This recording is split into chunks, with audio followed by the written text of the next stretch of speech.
papel de Scrum Master vai deixar de existir e ninguém quer te falar sobre isso, te contar sobre isso, até mesmo comentar sobre isso.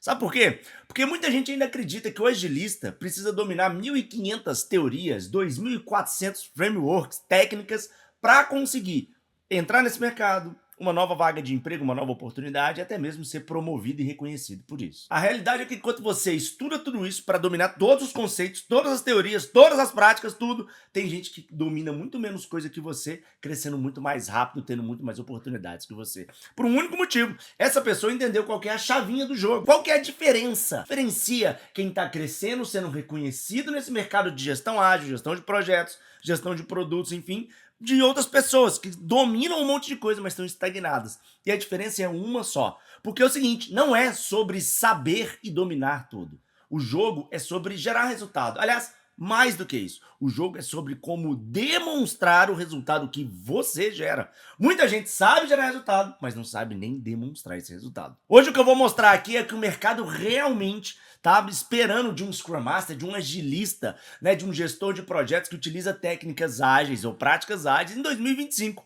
E o que você precisa para crescer nessa carreira, e eu vou ousar falar aqui, se tornando indispensável aonde você estiver. Então, ó, já deixa o like, se inscreve nesse canal, porque tem um monte de gente assistindo os vídeos, mas ninguém se inscreve, então se inscreve no canal, ajuda ele a crescer e vamos direto pro nosso conteúdo. Primeira coisa que a gente tem que falar é sobre os erros que você está cometendo e que estão te travando com certeza. Só que aqui um disclaimer, né, um parênteses aqui que eu vou falar com você. Provavelmente você vai escutar esses erros, vai entrar no ouvido e sair no outro. Por quê? Porque você acha que você não comete esses erros. Mas o grande ponto que eu posso falar, por causa dos meus mentorados, alunos, clientes, enfim, tudo, é que sim, muitos, a grande maioria dos Scrum Masters, Agile Coaches, Agile Masters, gestores de projetos, a grande maioria comete pelo menos 2 de 3 erros que eu vou estar te falando aqui agora. E sabe o que é o mais louco? As pessoas não têm autocrítica. Elas não se enxergam nesse erro. Elas culpam normalmente o ambiente. Então presta atenção, escuta e seja sincero com você mesmo. Será que esse erro está com você ou será que esse erro está no ambiente? Será que essa culpa que é minha eu estou colocando aonde eu quero? Então gostaria que você prestasse bem atenção no que eu vou te falar. Primeiro erro é ser um repetidor ou uma repetidora de cerimônia. Sabe, aquele negócio que fica, sabe, faz a dinâmica do Pokémon na retrospectiva, faz a dinâmica do Wally na review, faz a daily com um lápis na mão falando agora é você, fulano, agora é você, ciclano, orquestrador, sabe? Parece que tá tocando, regendo uma orquestra na daily, fica ditando ali quem fala, quem não fala, obrigando todo mundo a falar, né? Quando tem retrospectiva, não adianta de nada, vira mais uma lavação de roupa suja do que um plano estruturado de ação de aumento de produtividade. A review eu nem falo, porque a grande maioria dos times nem tem review, porque é tão chato e tão agrega pouco que ninguém quer ir na sua review. Ninguém, nenhum stakeholder quer ir. Para pra pensar nisso, a pessoa pega o budget, pega o dinheiro, investe no projeto e não quer ir na sua review. Tem algum problema. Tem algum problema. E eu costumo falar o seguinte, provavelmente as chances são enormes que esse problema está com você. Você não está sabendo executar esses ritos da melhor maneira possível. Então você precisa entender como que os ritos funcionam. O que está por trás de cada um dos ritos. Qual que é o objetivo de cada um desses ritos para você conseguir maximizar esse valor e fazer com que esses ritos gerem valor para o dia a dia. O que gera valor nos ritos? É produtividade. Os ritos têm que tornar o seu time mais produtivo. Basicamente é isso, tá? Bem no macro. Então se seus ritos não tornam o seu contexto mais produtivo, tá na hora de você parar de pôr a culpa no seu contexto e olhar para o seu trabalho. Segundo erro é o famoso estudar demais e aplicar de menos. Tem um monte de gente que faz 1.500 cursos, já falei esse número várias vezes aqui nesse vídeo, né? Faz curso, faz certificação, e faz de Kanban, e faz de Scrum, e faz de Safe, e faz de não sei o que, faz faz não sei o que, faz um monte de coisa. Um monte de coisa. Só que nada é aplicável ao seu contexto. Esse é o grande lance. Vou te contar um segredo aqui, tá? Vou te contar um segredo aqui, tá? Agilidade é um mercado, né, que vai vender muito curso e vai criar em você a necessidade de você achar que tem que aprender. Esse é o grande lance. Só que o grande ponto é o seguinte, o que vai fazer você crescer não é fazer você saber tudo. O que vai fazer você crescer é a prática. Por quê? Porque a prática é a única coisa que gera resultado. Seu conhecimento não gera resultado. A sua prática do seu conhecimento gera resultado.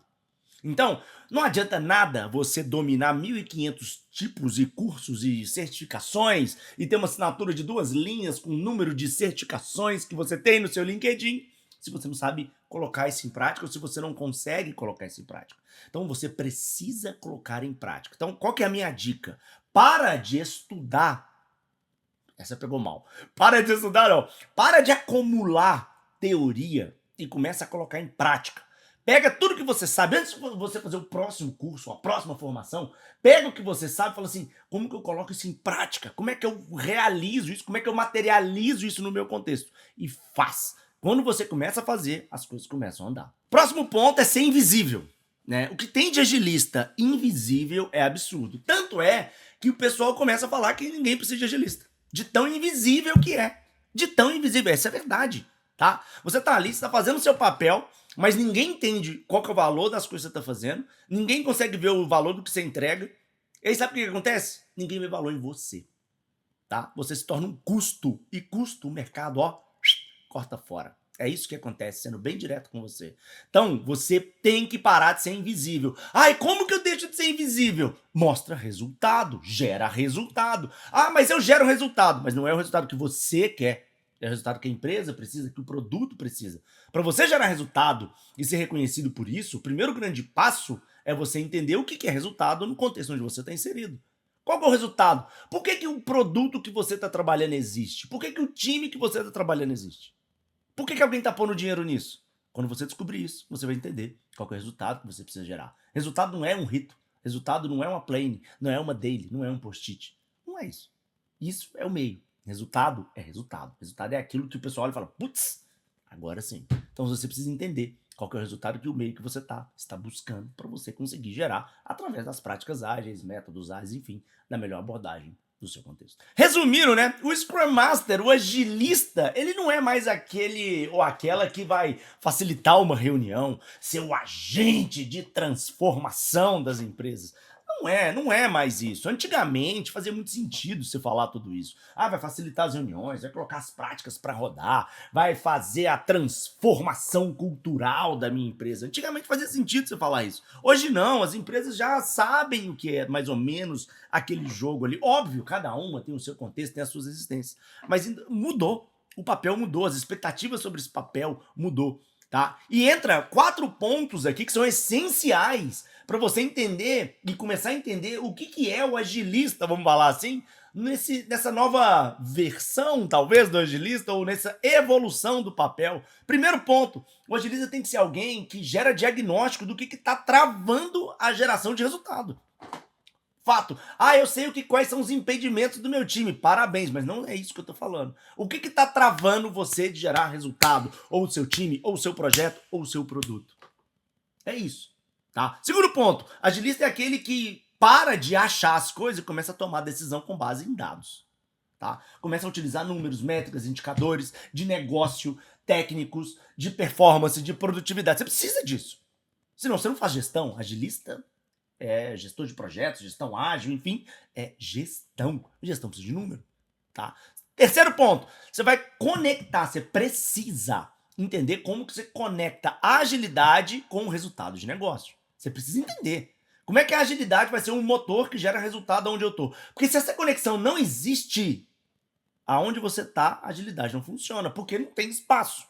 Mas eu não conheço um lugar onde não tem espaço. Essa é a grande realidade. Ou seja, você precisa acelerar a questão de geração de resultado, mas conectando, obviamente, com o negócio. Não adianta nada você entregar uma pancada de coisa técnica que não gera valor para nada. Esse é o grande ponto. E o quarto ponto, e principal, na minha opinião, pode pôr em negrito, aí é o seguinte, você precisa fazer o contexto onde você estiver, seja time, projeto, enfim, ser mais produtivo. Você precisa aumentar a performance. Se um agilista não consegue aumentar a performance de um contexto, de um time, de um projeto, de um produto, você está saindo desse mercado. Tá? Então, nesse ano de 2025, daqui para frente, ou nos últimos anos, recentemente, vamos falar assim, a leitura do agilista é essa. É alguém que diagnostica os problemas, que usa dados para tomar decisões, que conecta agilidade ao negócio e que sim, aumenta a produtividade e performance de times ágeis. Ou seja, se você continua só rodando o rito, utilizando o Pokémon na retrospectiva, não precisa nem te falar o que vai acontecer, né? Não precisa nem te falar. Então agora é a hora que você pega o seu lápis e você anota aí as 4 habilidades que vão te tornar indispensáveis, vamos falar assim, como agilista, Scrum Master, dentro do seu contexto, né, de 2025, enfim, daqui para frente, vamos falar assim, tá? O primeiro deles é o seguinte, diagnóstico de problemas. Você precisa ser um bom diagnosticador, não sei se existe essa palavra, existe, não sei, mas você precisa entender o que está travando o resultado, ou o que está travando o fluxo de valor, podemos falar assim, né, da sua iniciativa, do seu projeto, do seu contexto, aonde você está. Você precisa olhar para o fluxo de trabalho, né, e identificar onde estão os gargalos. Basicamente é isso. Você precisa entender, putz, aqui tem um gargalo, aqui tem um problema, aqui tem um problema. Você precisa entender isso. Por exemplo, o lead time aumentou. O que está acontecendo? Putz, eu já sei que tem um gargalo no meu refinamento. O refinamento está sendo mal feito. E aí, automaticamente, está gerando mais problema de qualidade. Meu time está tendo que corrigir mais coisa. Está tendo muito retrabalho. Né? Então, está faltando o quê? Esse refinamento? Ou está faltando mais alinhamento com o PO ou com a área de negócios. O seu papel é olhar para o fluxo de valor, entender e agir. Não adianta você só olhar e entender. Olhar e entender sem agir não serve de nada. É igual você ir no médico, você falar que tá com dor de cabeça, ele olhar pra você, entender o que você tem e não te dar um remédio. É a mesma coisa. Segundo ponto é você ter a leitura e o uso constante de métricas. Não é sobre ser um analista de dados, não é isso, tá? É sobre saber usar o mínimo necessário para gerar impacto. Lead time, throughput, CFD, burn down, enfim, não importa. Mas você precisa entender o que acontece no seu time do ponto de vista de performance através de números. Você precisa entender aonde, putz, meu time não entrega. Tá, mas o que é não entrega? Tá? Você não precisa sair decorando tudo. Mas você precisa estar sempre com a pergunta e a resposta certa. É o seguinte, com esse número aqui, o que esse número está me dizendo sobre o meu time? Putz, ele está me dizendo que o meu time ele tem um desvio médio de 30% porque o refinamento não acontece da melhor maneira possível. Então você precisa ter a pergunta e a resposta. A pergunta e a resposta. Sempre o quê? Baseado em número. Então métrica é essencial. Não tem mais gestão do achismo. Terceiro ponto é a comunicação. Ai, brasileiro, a comunicação. Sim, é a comunicação. Aqui não é sobre falar bonito, é sobre ser claro e direto, né? Com o time, com a liderança, com todo mundo. Você precisa, se a comunicação é um dos maiores problemas que a gente tem dentro das organizações, você como gestor ou gestora precisa entender que a sua tem que ser boa. Concorda comigo? Se a sua comunicação não é boa, brasileiro, mas a minha é boa. Será que é mesmo? Eu mesmo tinha liderados que achavam que eram ótimos para se comunicar, mas não conseguia escrever um e-mail em português. Então, tem que tomar cuidado com isso, tem que entender isso. Quer ver? Uma dica para você. Pegue os e-mails que você escreveu ultimamente, ou as mensagens no Teams, enfim, leia e tenta entender. Fala, putz, será que eu entenderia o que está escrito aqui? Isso vai te dar um bom feedback, é uma dica boa aí, tá? Ou seja, você precisa entender, por exemplo, quando a sua sprint, a sua entrega atrasa, né, você precisa deixar claro. Atrasou por causa disso, disso, disso. Não importa de quem é o erro, o que importa é a clareza da mensagem. Né? Atrasou por causa disso aqui, ou não entregamos porque erramos aqui, aqui e aqui. Ou seja, você mostra aonde está o problema, mostra com dados, que a gente já falou num ponto, e ainda de tudo, com clareza e direcionamento, consegue propor um plano de melhoria. Ou seja, comunicação estratégica, clara, é essencial. Quarto ponto é o que você precisa ser uma liderança inútil e útil ao mesmo tempo. Você precisa ser esses dois ao mesmo tempo. O grande ponto aqui é o seguinte, você tem que entender, eu vou chover numa olhada aqui, que liderar não é mandar, né? Isso aí eu acho que já deve estar mais ou menos óbvio para você, tá? Então você tem que entender que você influencia a todo momento. A todo momento. Eu estou influenciando o meu time a ter tal comportamento. Por exemplo, se você não abre a sua câmera nas suas reuniões, ou só chega atrasado todos os dias, você está influenciando o seu time a ter esse tipo de comportamento. Literalmente. Mas eu não quero. Não, você não tem opção. Você influencia. A partir do momento que você está ocupando uma posição de gestão e liderança, você passa a influenciar todo o contexto a todo momento, não só quando você quer. Tá? Então já anota essa, que isso é importante. Então, a partir disso, você tem que começar a entender quais são os tipos de comportamento que você quer influenciar, aumentar, potencializar e os que você não quer.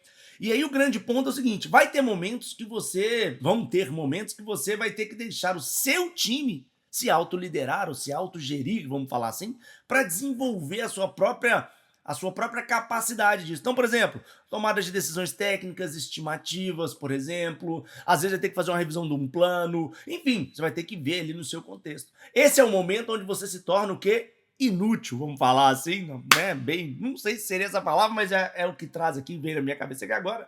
Em outros momentos, você vai se tornar extremamente útil, que é o momento onde você vai, vamos falar assim, influenciar totalmente. Então, por exemplo, você vai literalmente trazer números para tomar as decisões do seu time, você vai fazer reuniões de one-on-one, você vai entender o contexto de cada um, enfim, você vai fazer um monte de coisa, você vai se tornar inútil e útil ao mesmo tempo. Então, você precisa ser útil e inútil para você ser um bom SM, um bom agilista, uma boa Agile Coach, enfim, um bom gestor de projetos que utiliza métodos ágeis. Ou seja, em 2025 é isso que está todo mundo esperando de um agilista ou de um gestor de projetos ágeis. Não é nada, vamos falar assim, você precisa da parte técnica, tá? Mas você agora precisa entender que o foco de atuação é um foco muito mais pautado na eficiência, produtividade e resultado, do que naquele campo florido, bonitinho, de ritos do Pokémon, de não sei o que. Tudo é legal, mas não é isso que garante o resultado. Então você precisa entender que gerar esse resultado faz parte. Inclusive, se você quiser entender como que você pode gerar resultado de maneira fácil, rápido, aplicável, com as melhores práticas ágeis, dá uma olhada no link da descrição aqui, tem um link do PEC Gestão Ágil de Resultados, mais de 30 práticas prontinhas para você utilizar, onde eu criei essas práticas exclusivamente na minha carreira, ao longo de mais de 17 anos de atuação, com práticas que eu utilizei mesmo, então são exclusivas minhas, que eu estou colocando à disposição ali por um valor. Enfim, dá uma olhada no link da descrição, que é basicamente Ctrl+C, Ctrl+V. Você vai ter uma pancada de prática para você colocar no seu dia a dia e gerar resultado, inclusive de métricas, de visibilidade, status e porte. Enfim, dá uma olhadinha que eu acho que pode te ajudar demais no seu dia a dia, principalmente nesse atual momento, né, que a gente está falando aí dos agilistas. E agora comenta aqui, qual das habilidades que você acredita que precisa desenvolver mais? Coloca aqui que eu quero te ajudar. Eu mesmo vou responder, quem sabe a gente não faz até um vídeo para te responder de uma maneira mais estruturada, né? E aí postar aqui para você, quem sabe, ter aí um plano muito mais estruturado de evolução para sua carreira, tá? Ó, faz o seguinte, deixa o like, compartilha esse vídeo, manda para quem você acha que tem que mandar e vamos que vamos. Se inscreve também e vamos que vamos. Até o próximo vídeo. Valeu!